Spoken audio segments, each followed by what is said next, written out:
I want to welcome everyone here today. I'm really excited to introduce my co-author of It Rained Warm Bread, Hope Anita Smith, who I have had the honor of working with and knowing for about 10 years now. Is that possible?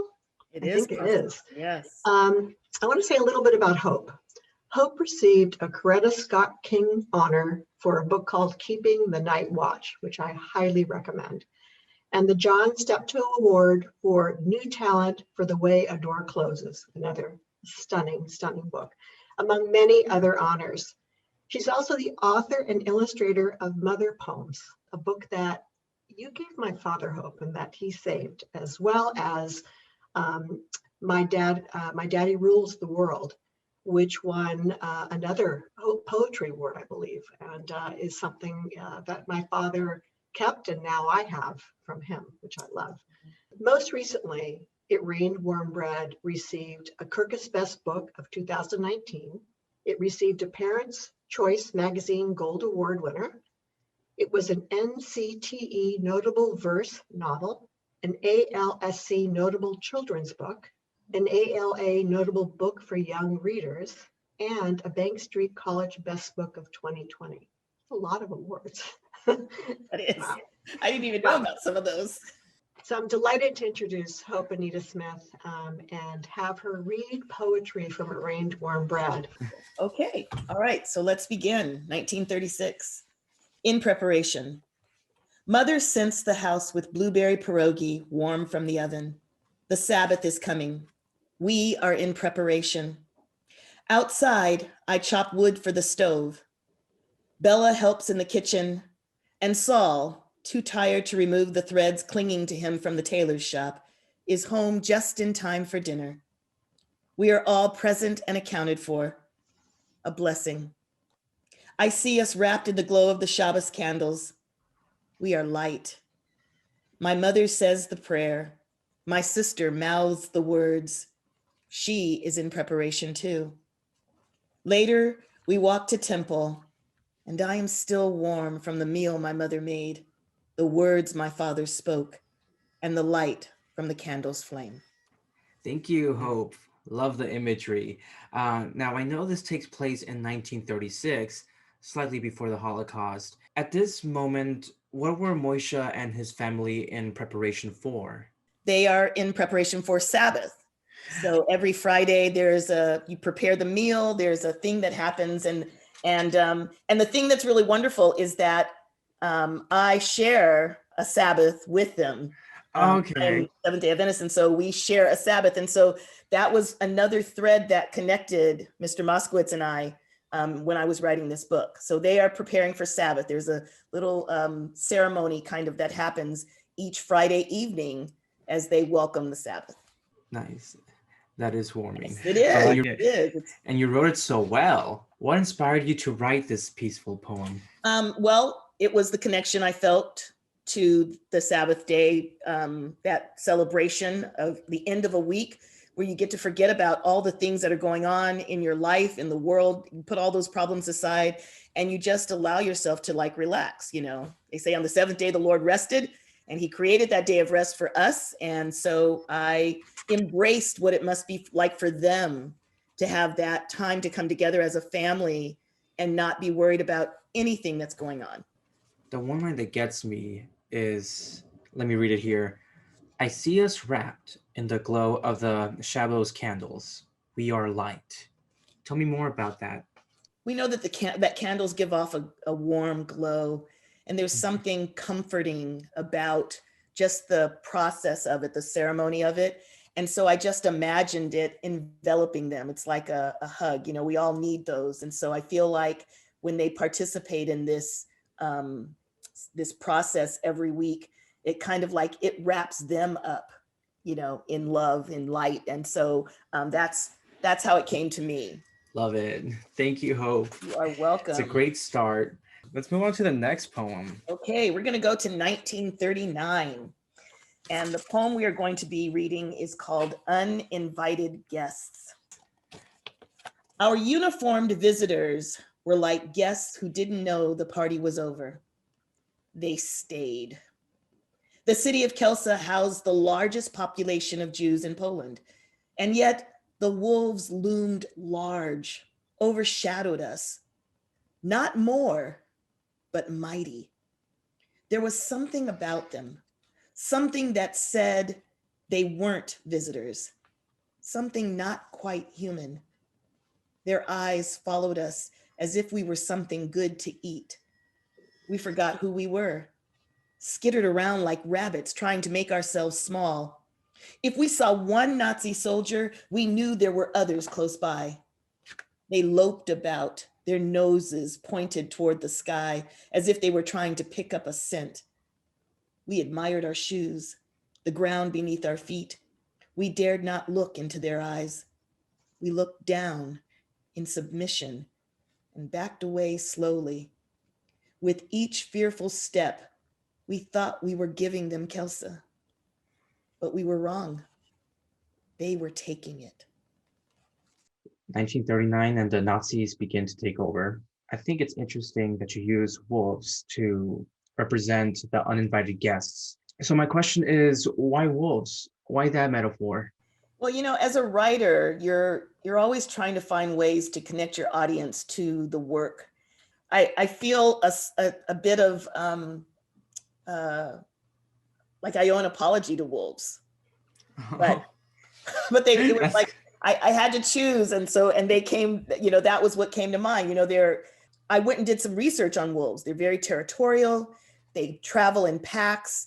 You know, when they're hungry, there's this. They pick up on scent, and they are unrelenting. You know, they have been known to capture larger animals because of the way they travel together and the way they work as a team. And so that's what I imagined. I imagined them being these ravenous creatures that were looking for their next meal and had decided that these Jewish people in this town, that they were going to be it. Wolves are so scary, yet you feel apologetic to the wolves. Right, it comes to show that, how well, they hunt how for cruel they food were. because they are hungry. Because they are hungry. Yeah, not to be, not for sport or for, superiority or, trying to gain some kind of upper hand. And so in that regard, I did a disservice to wolves, I feel. Well said. And on the other hand, you got rabbits. Let me read one of the lines. We forgot who we were, skittered around like rabbits, trying to make ourselves small. Tell me more about the rabbit metaphor. I try to think of things that were little. Rabbits are kind of, they're quiet, they're kind of unassuming, but it's when someone makes a sudden movement or something towards them, they're always alert, they're always paying attention, they're always watching, because they're prey for so many other creatures. And so I imagined the people in the town just always on alert, on the lookout for, what was coming next. Rabbits are like that. They pop up their heads and ears like... Exactly. They're paying attention, So I get a good sense of the cruelty of the Nazis here. My next question has to do with the last lines. With each fearful step, we thought we were giving them Kielce, but we were wrong. They were taking it. Tell me more about that. Well, because, it talks about how they would step back, they're trying to step away. They're trying to make themselves, we're just going to leave. We're just going to back up. And so they imagined that with each step that they took back, it was like saying, here, this is for you. But that wasn't what was happening. They had already come in. They were taking this town. They weren't giving it to them. They weren't saying, here, make this your home. The Nazis came and they were taking it. They moved in. And as I researched about wolves, when they find a territory that they want and they set that up as then that's it. It's not a gift that you have to give to them. They decide that they want it, and then they come and they make it theirs. And that's what they were doing. Hence the title, Uninvited Guests. Thank you for answering those questions. Let's move on to the next chapter. What's our next poem? So the next poem I'm going to share with you is from the same year, 1939, and it's called My Mother's Boy. And this poem, I'm going to just preface it by saying Moishe's father was ill. He had, they asked for one man from each family to go to work. And Moishe's father became ill, and Moishe, because his brother was not there, he stepped in to take his father's place. And so this poem is about his mom coming to visit him after he has gone to work like a man in the place of his father. My mother's boy. When my mother comes to visit, she can see that I cannot stay here. Through my tears, I tell her everything. The wolves circle. They are always nipping at us. Sometimes they bite, and sometimes they rip us apart. The work is hard. I am grateful for the men who take up my slack when the wolves are not watching. I am hungry for my family. I want to go home. My clever mother has a plan. She sneaks me out under her coat.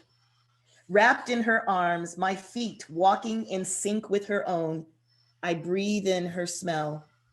We are almost one person. I can feel her heart pounding in her chest, and I can hear her muffled prayer. She does not ask if she should do this. She tells the master of the universe respectfully that she is taking me. We walk right out of the camp. God has graciously granted her request. My mother is not a thief. She has reclaimed me. I am my mother's boy a little while longer. That was a huge act of courage from Moisha's mother. And the way you wrote it was perfect. She tells the master of the universe respectfully that she is taking me, Moisha. There's a way to ask for everything that we want. That's right. She knows that. She knows who she's dealing with. So powerful, but the situation feels so bizarre. I have to ask, did this really happen with Moisha? I'm going to pass that over to Gloria. Yeah. Please. I will gladly answer that. What I love so much about hearing your poetry and your questions, Omar, as well as everything happened. Every little detail happened. This is exactly what my father experienced. He told me this story many times growing up about how terrifying it was to go into this, what they called a work camp. It was a slave labor camp. And what it was like to see his father very ill and know that he couldn't make it. His brother had left for Russia, trying to escape and get help. And it was up to him, the only son, to go in because he knew his father wouldn't make it. So when he went there, he was small, he was getting injured, he was getting beaten, he was barely surviving. And when his mom came and brought food, she saw that he could barely make it, and she snuck him out. The images that you see and hear in this poem are very much what my father told me about what it felt like to be snuck out and what it felt like to have his mother protect him and to have one heartbeat and to have one set of feet leaving, and to know that if they did get caught, it would have been instant death. And yet they took that risk because they had to. Mm-hmm. So yes, it did happen. And it really got me at the part with the heart pounding, because my heart was pounding before we got to that page. It's just, I mean, like, what if they get caught? Actually, that's my next question. For you, Gloria, what do you think would have happened if Moisha's mother did get caught sneaking out her son? Well, what would have happened was they would have both been killed. I mean, I have no question. I know that from my research and from, just having been in the archives and read a lot about what those camps were like at that point, they were ruthless. And I know that she would have been captured, put in those camps, or they both would have been killed. Thank you for sharing, Gloria. Let's move on to the next chapter, chapter 4. In 1941, and I'm going to share a poem called Under the Wall. We knew they were coming, the unwelcome guests we had tried hard to avoid. Father was too sick to fight them off, but Mother distracted them with rubies and diamonds, even her gold wedding band. They were content for a time, but now they are back. Father is still ill, and now Mother's treasure box is almost empty. Hunger has made itself at home, moved in and filled our bellies, emptied our minds of reason. We can barely form a complete thought between us.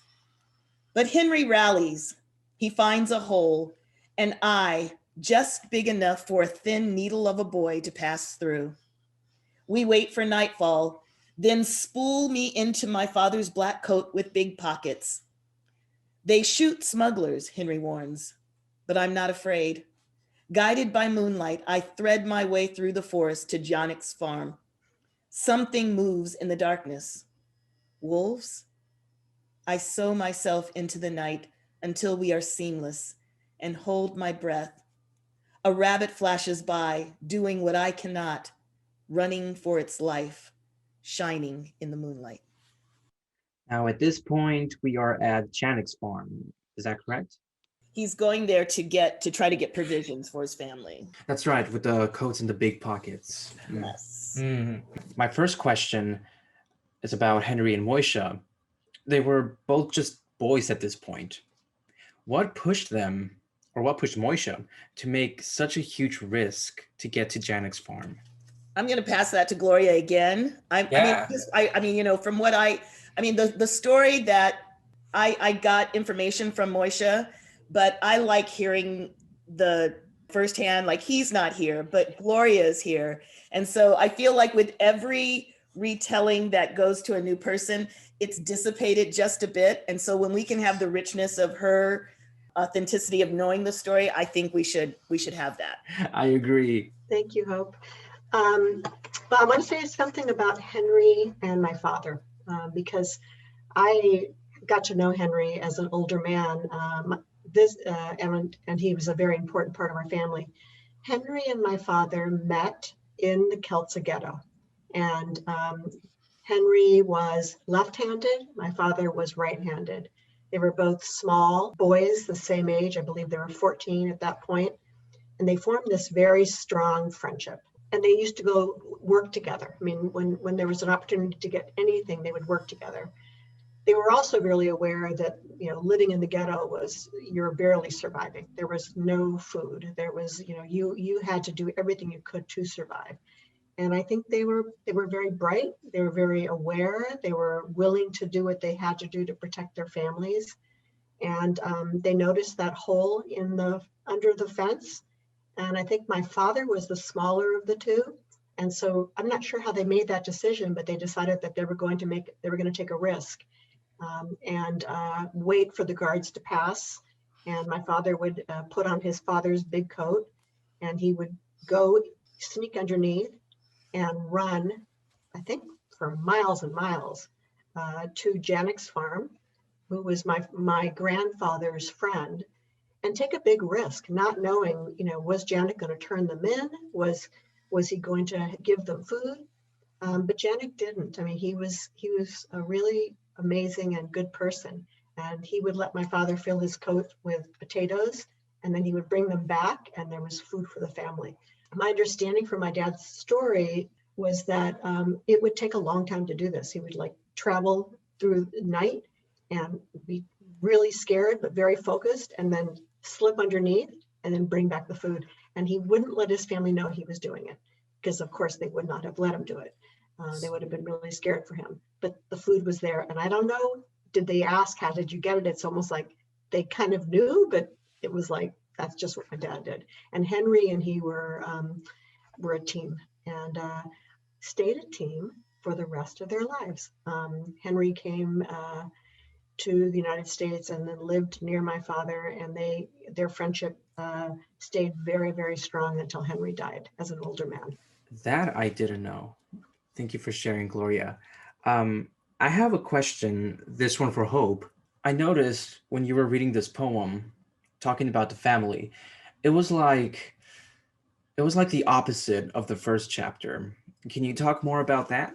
Oh, well, I mean, look, things were different. I want to add too, first, that, you know, Moisha and Henry working to, you know, sneaking out to get food. I feel like Moisha had a great role model in his mother, you know, that his mother walked into a camp and took out her son. You know, there was a bravery, and actually, you know, I don't know, it's the first time that I've ever thought about equating love and bravery at the same time. He loved his mother so much. He loved his family so much that he would do for his family what his mother did for him. So I wanted to just make that parallel there. But in the beginning, here we have them as a family, and you see her, it's not the niceties of preparing food for the Sabbath dinner, but she is going through everything, every little treasure that she has, things that are meaningful and valuable. When someone gives you, all the way down to her wedding band, but they need, she's willing to do anything to distract them, to buy more time, to be with her family, to keep them, kind of satiated so that they will leave them alone. And you see, as time goes on, that starts, they pretty soon have nothing left to give. They are really being dehumanized here. And I noticed, again, with the wolves and the rabbits metaphor. This poem is one that I love. In a lot of my work, I use metaphor, quite a bit. And the metaphor in this, if I were doing a guide for classrooms, is to ask students to find the metaphors that lie in this poem. But when you think about, a thin needle of a boy, being spooled into his father's coat, wrapped up in, you think of spool, he is the spool and the coat is the thread that would go around, being threaded, him being threaded through the hole, and then sewing himself into the night so that he blended in and wouldn't be found out, seamless, so images like that. There's a power in language that we can use to our advantage in so many ways. So I encourage students, when you're writing, it doesn't have to be, we walked up a tall hill, we slid down to the bottom. You can create something so much more visual. There are things that you can do to make it more engaging. What was it like walking up that hill? It was like climbing Everest, with each step, felt like it was, our last. And, you create a visual image of something, and the sliding down, it was like, you think about being on one of those slides at the amusement park, you're sitting on your towel, or a burlap sack, they give you a burlap sack, and then you whiz down to the bottom, and how the world flashes by you so fast. And maybe going up, this was the time that I got to be like a telescope. I got to take in everything around me. I was higher than my house at this point, and I could see over. It was like looking over the head of my little brother, because I could see beyond all the houses to the ocean, or to whatever it is that lays on the other, that lays over there. So when we're thinking, think in terms of metaphor. It can really empower and enrich the stories that we have to share. Beautiful, thank you. Let's get to the next chapter. Which poem do you want to read? Let's do Today the Sky Has No Color. And we're in the year 1942 now, okay? Today the sky has no color. Today the sky has no color. I think that's because the sun is on our side. It is protesting what is being done to the Jews by refusing to shine. The air is hot, thick, and still. Bang! The sound shatters our ears, and our dear friend David lies on the ground. Too slow. Bang! Too old. Bang! Rebellious. Bang! Sickly. Bang, bang, bang! This is a new kind of thunder. People raining on the ground. We navigate around the fallen. Pray the soldiers don't notice father is sick.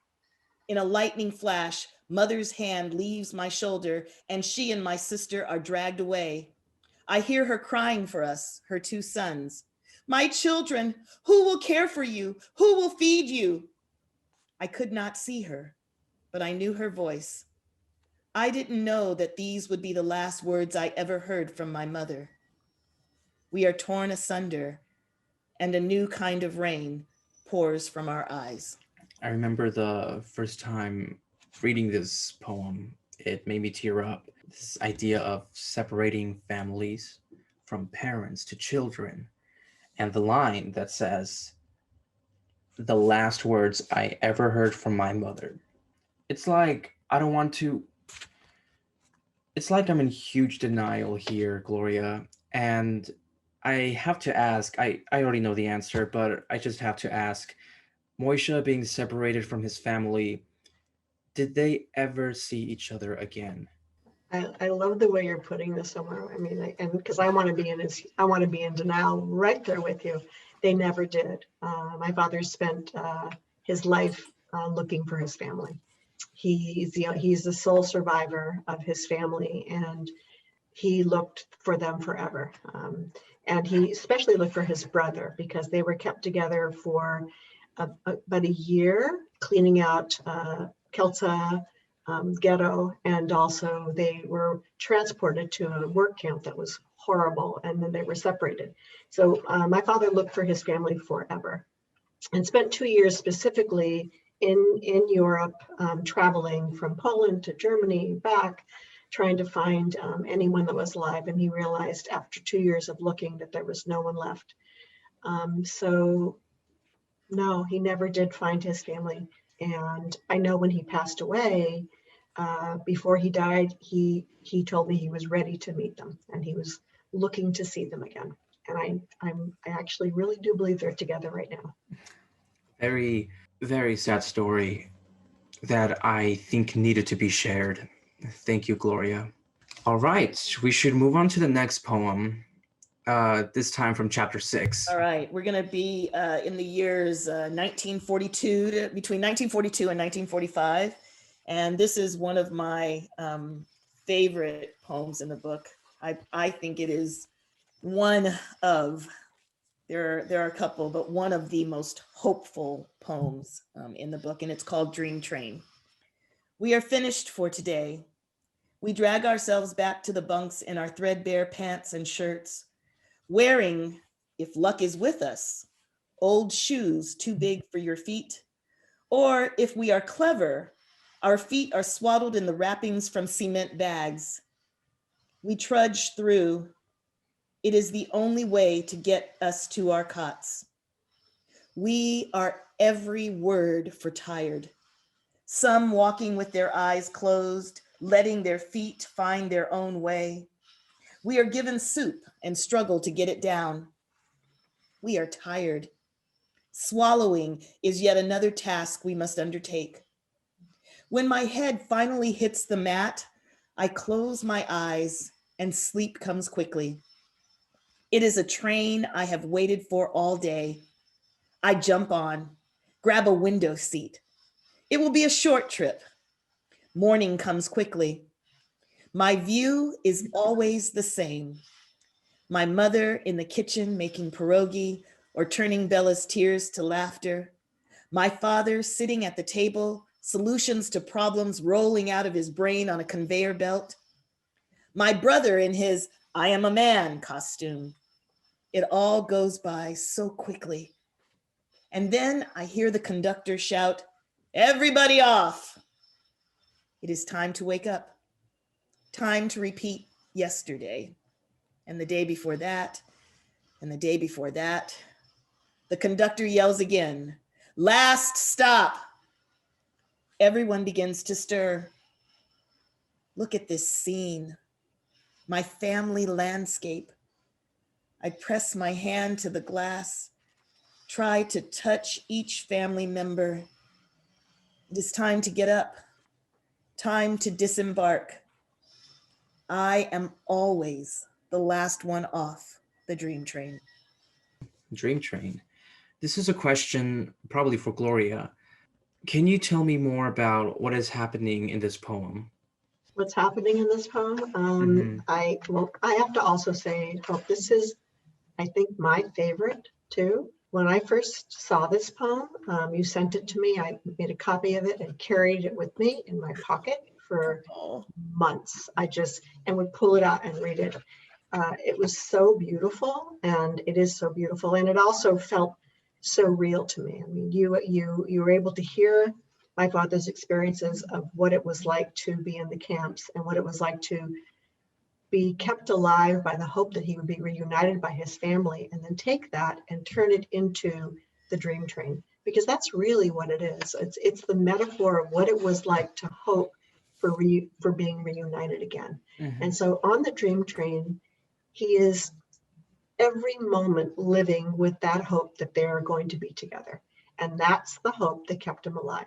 So when we think about hope, in spite of how painful the story is, it is hope that kept my father alive. And if you met my father, and Hope did meet my father, you did not meet a depressed man. You met a incredibly hopeful man that found joy in tiny things in life. But I do think he held on to these various things throughout this experience. And you captured this hope in the dream train. So what's happening here is hope and a belief that there is a way through this, that you can get through the worst of everything if you hold on to it. And my father had a saying, and this is a saying that I had him write down before he died: where there's life, there's hope. Where there's hope, there's life. And that's what sustained him. A lot of hope there, and dreams. Hope, I want to ask you the next question. This is about the line near the start. We are every word for tired.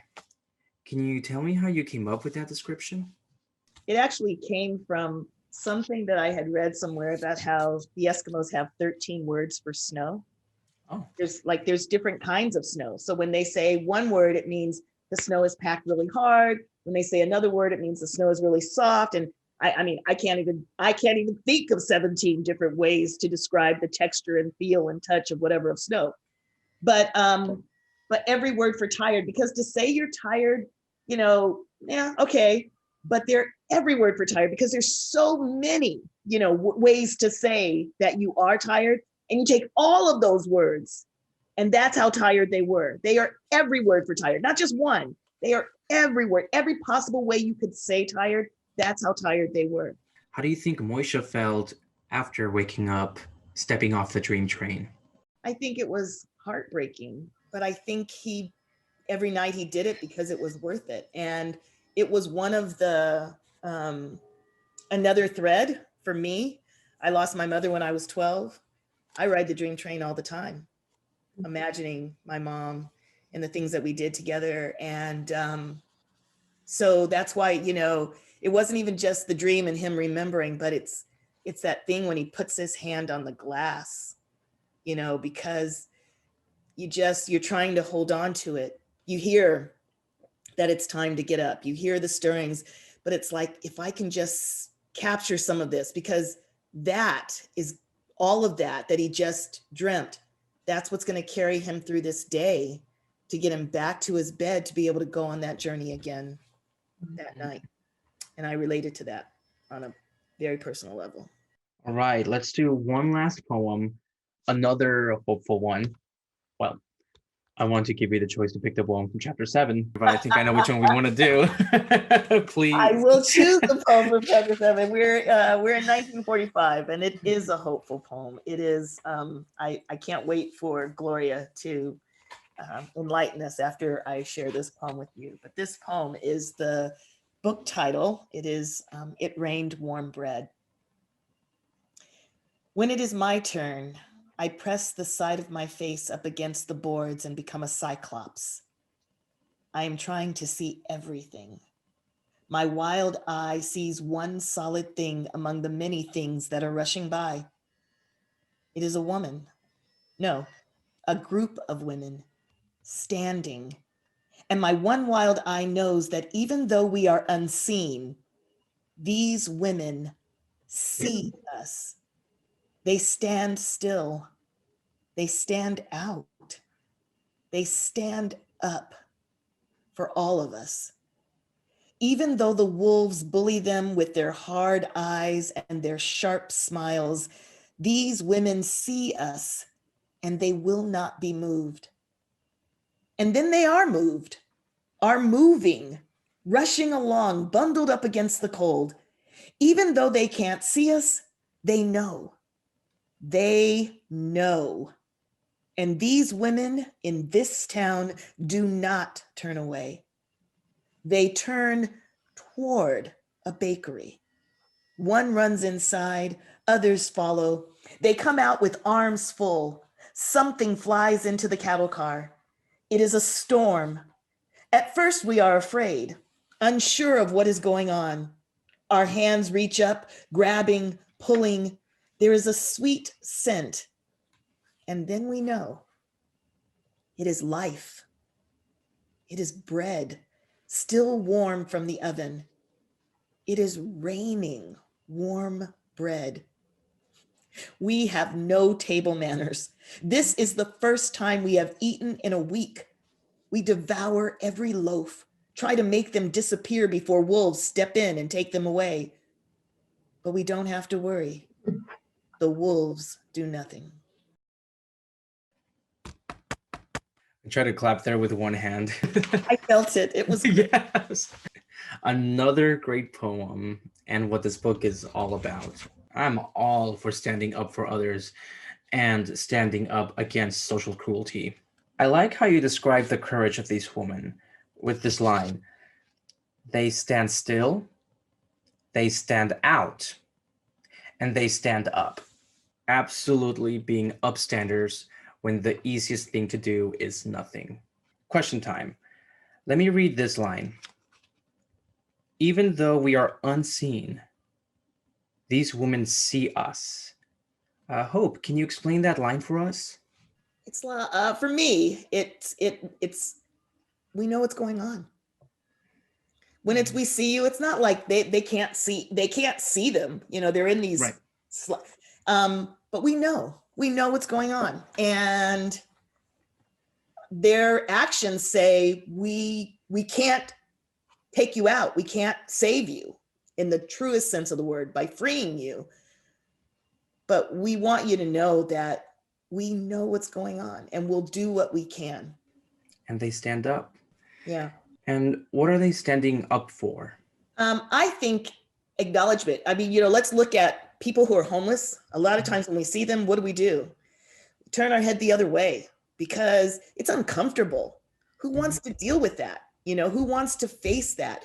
So it's to say we're not going to turn our heads away. We're going to look at the thing that is ugly, that is unpleasant, and we're going to acknowledge it. That's what seeing us is. It's acknowledging that we know that this is going on and that it's wrong. But we have to look, because if we all stop looking, I can't even say what our world becomes. So we all have to acknowledge. It's not even, sometimes acknowledging that a wrong is being done is one of the bravest things you can do. And it matters. It means something. You don't have to take some death-defying act. You don't have to do anything that would put your life or your family in danger. Sometimes just acknowledging, it's a small step, but it is so important, because when we see injustice, that gives us the impetus and the wherewithal to right injustice. I do agree that these actions do matter. This brave act, this time not from a family member, not from a family friend, but from complete strangers. It's incredible. I hear the stories so many times and I never get tired of it. The last part especially surprises me. Let me read. But we don't have to worry. The wolves do nothing. Why do you think the Nazis didn't do anything to stop these women from throwing in the bread? Well, I know the answer, but I like to hear Gloria say it. So, Gloria, Right. tell us why. And then I want to hear your version too. Okay.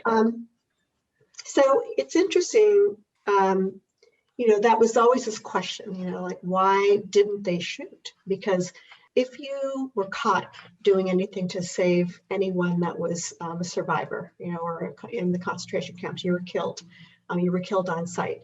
This is at the very end of the war. This was in my father's. It was the first of 2 death marches, and he was being transported on these cattle cars. As he put it, my father spent a lot of time trying to figure this out. He thought that at the end of the war, people were tired, and he said, as he looked at the guards, he said, they were old men, did they even want to be there? They were holding machine guns, and they were being, they were being forced to transport these people that were dying to their deaths. But I don't know if we even actually know why they didn't shoot. His hope is his thought is they were probably, tired and maybe they had just given up. But what really struck him more than anything was that the women didn't know that the women saw the rifles. They knew what the penalty was. They saw the dogs. They knew what would happen if they did something, or what more than likely would happen. And it didn't stop them. So for him, his biggest focus was the fact that they did something in spite of the fact that they could have been killed. But the guards didn't do anything. And that's my understanding of it, was that they maybe had just given up at this point. What are your thoughts, Hope? I remembered that about them being old and possibly. And then I also thought, sometimes even the worst people, you see somebody who has a little chutzpah, a little spunk, and you're just kind of taken aback by that. You're like, they find it amusing, a bunch of Czech women. Wait, you're going to take us on? We got rifles. We're, do you know who we are? But you make me laugh. I let it slide, that kind of thing. I also want to say that I think we ask students or whoever is reading the book, that we say this poem has hope. For me, the hope is not in the bread coming over into the boxcars. For me, the hope was just the acknowledgement. If those women had just stood in solidarity, just like to pay respect for the contents, that was it. Because for me, it said, because I know that they see us, we have a witness. They were a witness, which means that somebody, even if we don't make it, someone will take our story and put it out there so that people know what happened. We can't tell it. We may not be alive to tell it, but I see these women out here, and these women, somebody can tell our story. And that gives you a sense of peace. Yes. To know that I won't just be a blip that just vanishes, like I never was here. Somebody saw me, and it's going to be documented that I was here. And that for me was the hope. I want to add something to what you're saying, and it's actually a question for you too, Omar and Hope. In hearing the poetry from chapter 1 to chapter 7, and hearing you read it, Hope, and you ask the questions, Omar, and I so enjoyed the dialogue that went back and forth. It makes me realize that there are so many lessons from It Rained Warm Bread that resonate today. And I'm going to start with you first, Hope. What do you feel are the most important lessons from It Rained Warm Bread that you would want today's readers, be they middle school, high school students, or adults? What would you want them to hold right now, given where we are right now? Well, I think I'd want them to hold what I just said, about just, knowing that there's someone, being a witness to something so that there can be a documentation. I think that's important because that's where history comes from. Someone has to take it down, whether it's oral, now we're in such a different age, whether it's, in a Instagram collection or, whether it's on a piece of paper. The other thing is just, the importance of family and the power of love, of loving someone, what you're willing to do for someone you love, the sacrifices you're willing to make for someone you love. I think those are all important lessons. And also friendship, people we count on, Yannick and Henry, people that were, and the women, the Czech women, all of those, even though they weren't known friends, they were still friends. And so the importance of that. So I think, and also that it's always important as we are walking forward to keep looking back. That's how we keep moving in a positive direction. When we forget about what's behind us, as if it's all gone and that those things can never happen again, then we open the door to having history repeat itself. That's so well said. There's so many lessons from history that we can't ever forget. Right. Omar, how about you? What do you want to hold on to, or what do you hold on to from this? There's a ton of lessons to take from here, and some lessons are better for some age groups than others. But I feel that the one lesson that anyone can take from this book is that there is social cruelty in our world. there is injustice, and we need upstanders, always. Being an upstander means acknowledging the cruelty and taking action to help those in need. In this book, being an upstander meant risking your life. It's extreme, and it's truly inspiring. And that is not to downplay any other chances to stand up for someone. Every little act of kindness counts. Every little act of kindness helps someone. So sometimes someone's just having a bad day, and being there for them, including them, complimenting them, it'll make their day. I think that's, you're standing up for them. Maybe someone's bullying them, and there are ways to stand against the bully or stand with the targets and let them know that they are not alone. It's all about being an upstander. That's the biggest lesson I hope people take from this book. Thank you. I want to thank you both for just this incredible dialogue, and hearing this poetry again, Hope, was just magical for me. And Omar, you did such a beautiful job questioning and kind of bringing it out. And again, just thank you both so very much for being a part of our second series in It Rained Warm Bread. Well, thank you for letting me be a part of it. It was wonderful. It was wonderful to have the dialogue and to be able to share with the three of you, or the two of you. Sometimes Omar is like two people. It was so great to share with the two of you in this program that you put together. It was a privilege. Thank you. Thank you.